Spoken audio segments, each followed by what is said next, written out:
लोकसभा चुनाव के बाद से लेकर अब तक समाजवादी पार्टी और कांग्रेस लगातार केंद्र की मोदी सरकार और प्रदेश की योगी सरकार पर तमाम तरह के आरोप लगा रही हैं। इन सब के बीच केंद्र की मोदी सरकार ने ऐसा कौन सा फैसला लिया जिसने विपक्ष को एक और बड़ा मुद्दा दे दिया है। अब आखिर अखिलेश यादव केंद्र की मोदी सरकार को लेकर क्यों बरस रहे हैं? आने वाले चुनाव में अखिलेश किस चीज से लोगों को आगाह कर रहे हैं और क्या अब अखिलेश इसी मुद्दे को लेकर संसद में भी अपनी आवाज बुलंद करने वाले हैं या फिर सड़क से लेकर संसद तक एक बार फिर अखिलेश की आवाज अपने कार्यकर्ताओं के साथ गूंजने वाली है? क्या अब सूचना का अधिकार यानी कि RTI कानून खत्म करने के लिए मोदी सरकार ने अपने कदम आगे बढ़ा दिए हैं और इसी कदम को रोकने के लिए अखिलेश ने भी क्या अब मजबूत कमान संभाल ली है? दरअसल ये मामला क्यों इतना उठ रहा है, ये जानने और समझने से पहले हम आपको ये बता देना चाहते हैं कि आखिरकार केंद्र सरकार ने ऐसा कौन सा बड़ा निर्णय अचानक ले लिया है जिसके बाद अब सियासी उठापटक तेज हो चुकी है। उधर केंद्र की नरेंद्र मोदी सरकार ने चुनाव नियमों में बड़ा बदलाव किया है तो इधर अखिलेश यादव ने अपनी आवाज बुलंद करना शुरू की। बदले हुए नियमों के तहत बूथों के CCTV फुटेज अब आम लोगों के लिए उपलब्ध नहीं होंगे। इसे लेकर सपा मुखिया अखिलेश यादव ने सरकार पर निशाना साधा और तंज कसा है।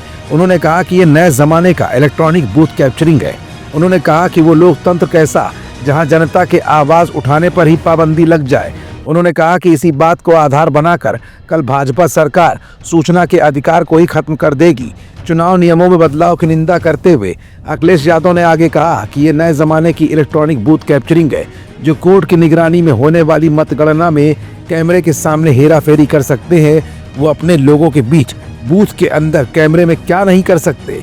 उन्होंने कहा कि अगर PDA के अधिकारी कर्मचारी बदल कर धांधली न की होती तो भाजपा एक भी सीट के लिए तरस जाती, जैसा लोकसभा चुनाव में हुआ था।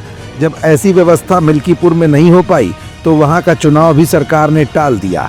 अखिलेश यादव ने कहा कि इस बात की भनक जब पड़ गई सरकार को कि जो लोग छुट्टी पर आए हैं वो लोग भी भाजपा के खिलाफ मतदान करके आएंगे तो इन्होंने चुनाव की तारीखें ही बदल डाली।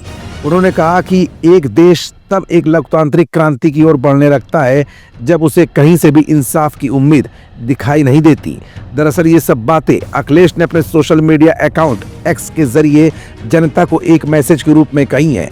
अखिलेश यादव ने X पर पोस्ट किया और कहा कि वो लोकतंत्र कैसा जहां जनता के आवाज को उठाने पर ही पाबंदी लग जाए। मतदाता का अधिकार मारना जनतंत्र के अधिकार को मारना है।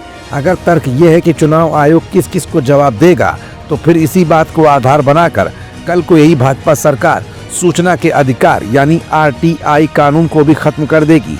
मतलब साफ है कि जहां एक तरफ अंबेडकर को लेकर दिए गए अमित शाह के बयान से संपूर्ण विपक्ष सरकार के खिलाफ लगातार खड़ा हो रहा है तो वैसे में मोदी सरकार का चुनाव को लेकर बदले गए नियमों के आधार पर एक और बड़ा मुद्दा भी अब विपक्ष के हाथ लग गया है।